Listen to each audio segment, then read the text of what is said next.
Mr.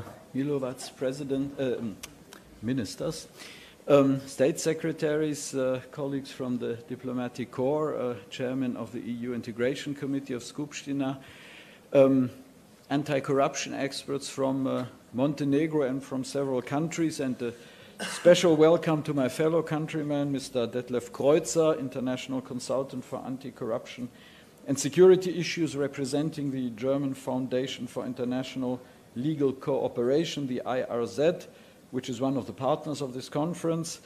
Ladies and gentlemen, as you said yourself, Mr. Milovac, the longer the row of speakers gets, the more difficult it gets to add something interesting to the topic, all the more so as we all agree on the foundation, the very foundation of this conference, which is that the corruption is bad and needs to be combated effectively to ensure the orderly functioning not only of the state and its administration, also of the economy and also of society.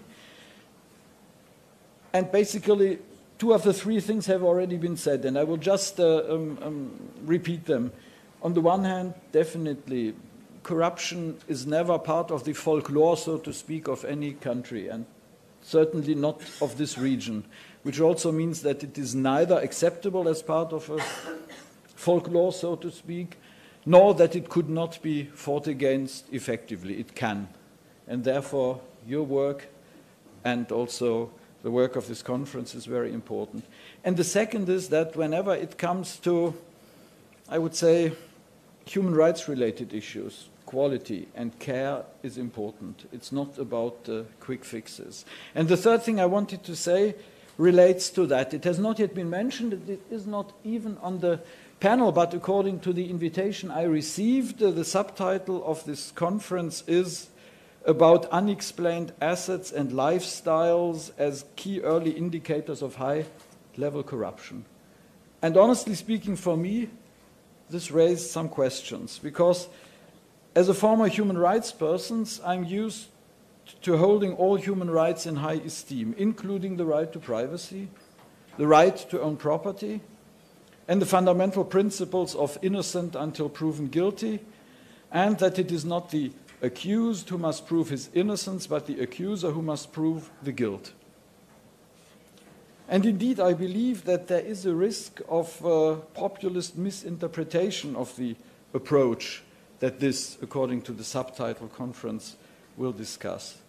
Often the public has applauded to the enforcement of hardcore law and order approaches until the very moment they realized that their own human rights were all of a sudden at stake, and that these human rights, which protect the individual from arbitrary state action, do have their raison d'être.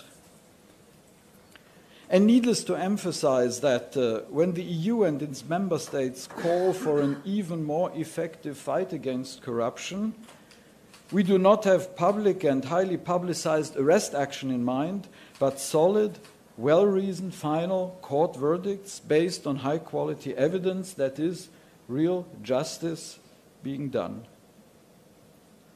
All the more, ladies and gentlemen, is it interesting and relevant and important that you will have a comprehensive look at this issue today, and that you will, through expert talks and discussion, identify most effective and at the same time human rights compatible approaches to make good use of such indicators in a way that allows the prosecutors to build a case and judges to speak their verdict.